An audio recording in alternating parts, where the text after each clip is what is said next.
Madam Ambassador, it's great to see you. Thank you very much for your time. And the first question, unfortunately, wars and conflicts are forcing people to leave their homes. And in the end of last year, Belarus saw the influx of refugees from Middle East countries. Since the beginning of special military operation in Ukraine, Belarus received more than 50,000 Ukrainians. And I mean Belarus only. And I wonder, in this case, how are international organizations such as UNHCR are addressing these problems? Are there any effective mechanisms or exist in this regard? I mean, in case of dealing with this challenge. First of all, good afternoon. And thank you very much for your questions. Very timely, very excellent in the current international situation. As you know, as you are aware, the 73rd session of the Executive Committee of the Program of the United Nations High Commission for Refugees was held in Geneva a week ago. And this session vividly demonstrated how much the situation with refugees has worsened in the world and in certain regions, including our regions, European region, of course. According to the Office of High Commissioner for Refugees, there are more than 100 million refugees in the world as for today. Last year, the figure was approximately 82 million. Overwhelmingly, people are displaced by conflict and internal instability, by shocks of food insecurity and threat of hunger for millions, by natural disasters related to climate change, as well as by deepening inequality between countries. All these factors are forcing people to leave their homes. Due to all these factors, and often due to the combination of them, the number of refugees is growing and they are in need of further displacement and protection. Just think about it. Over the past 12 months, over the past year, there have been 37 cases of emergency situation worldwide, including not only Ukraine, but in Afghanistan, Yemen, Mozambique, Somalia, Ethiopia, and many other countries. Taking as a general discussion, the delegation of Belarus drew attention to such a factor of displacement as the policy of certain group of countries which are using sanctions or unilateral coercive measures as a tool of interstate relations. Sanctions contributing to a global deterioration in food security, especially in the poorest region of the world, and affect the growth in the number of refugees. Unfortunately, the current international situation is not conducive to reduce the number of people there that are enforced to move across international borders. And you also mentioned the conflict in Ukraine. I would like to say that I don't want to repeat the number of refugees from Ukraine. According to the UNHCR, it's about 7 million people, or even more sometimes. And Belarus also faced the highly increasement of the quantity of refugees in our borders. And during this session, we presented what the government of Belarus presented to the audience, to the members of different countries, as well as to the Secretary and High Commissioner himself, what Belarus is doing together with the international community, together with the UN team, which is located in Belarus, to support these people. Belarusian, for example, Belarusian state local authorities we are continuing constructive collaboration with OHCHR, UNDP, UNICEF, IOM, within the framework of the current coordination forum on refugees, which was established in Belarus to help the refugees from Ukraine.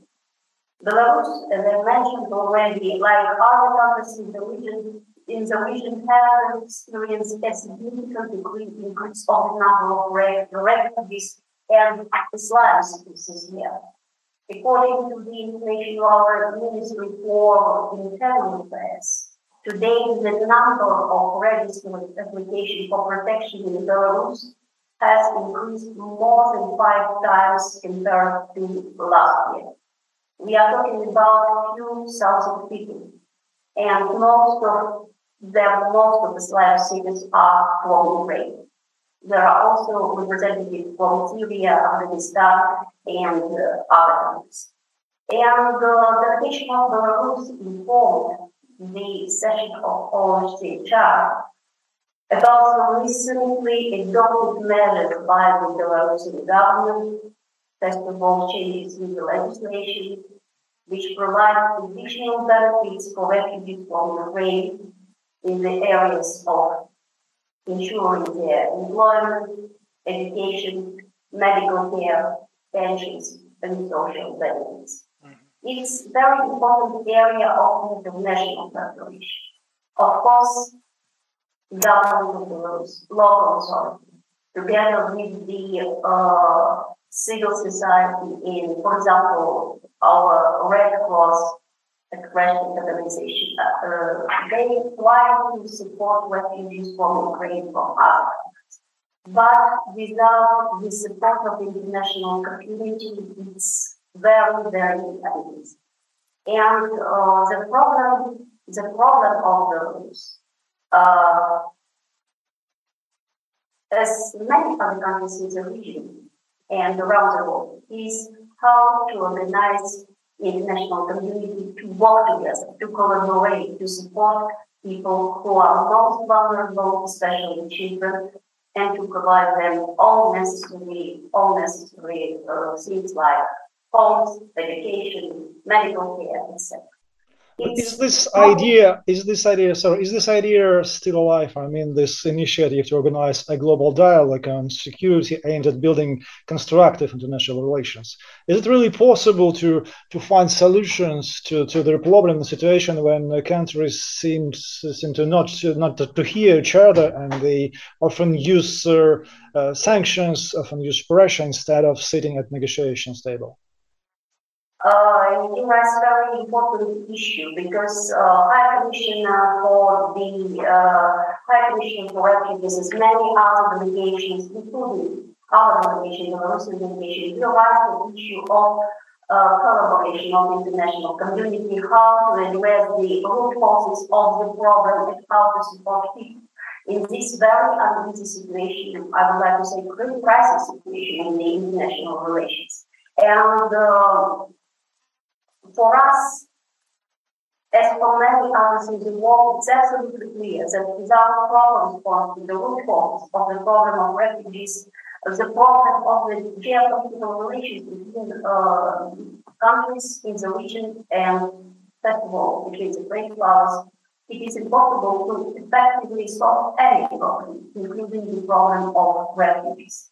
And this is why our delegation reminded the delegates of the session of the OHCHR of the proposal of the initiative of the President of Belarus to launch a global dialogue on security in order to build, or correctly say, to rebuild trust between countries, first of all, between the great powers, and on this basis to rebuild constructive international relations in on the wide issues of international agenda, including refugees issue.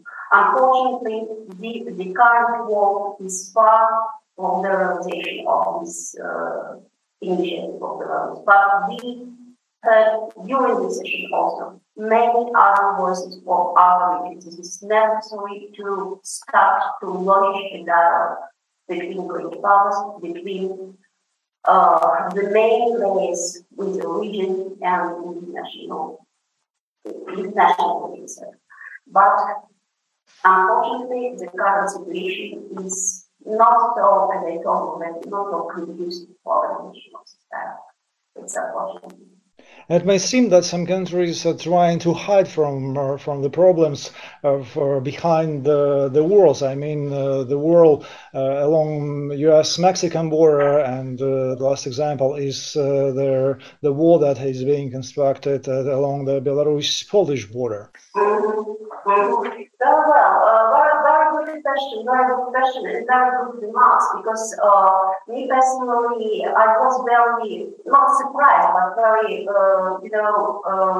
interesting for me to hear from the High Commission of Refugees during his opening statement of the session, when he told that it is inadmissibility to try to solve the problems of refugees by erecting walls, or by denying access to the territory and possibly expelling Islam seekers from African and Asian countries to see how to enter Europe.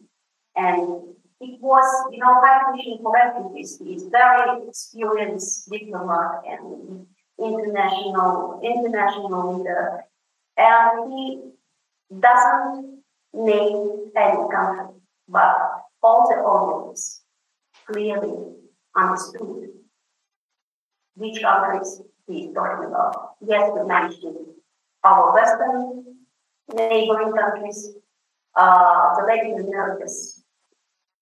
American countries also focused on the border at the border of the United States and Mexico. And in our statement, we strongly support the approach of the High Commission with regard to the inadmissibility of such kind of action. International cooperation, including in the area of refugees and solving of their problems, it's about dialogue, it's about collaboration of countries, of neighboring countries first of all, and this is how we could save the people's life and the children, of course, as most vulnerable. Thank you very much, Madam Ambassador. I really appreciate your time. Thank you. Thank you.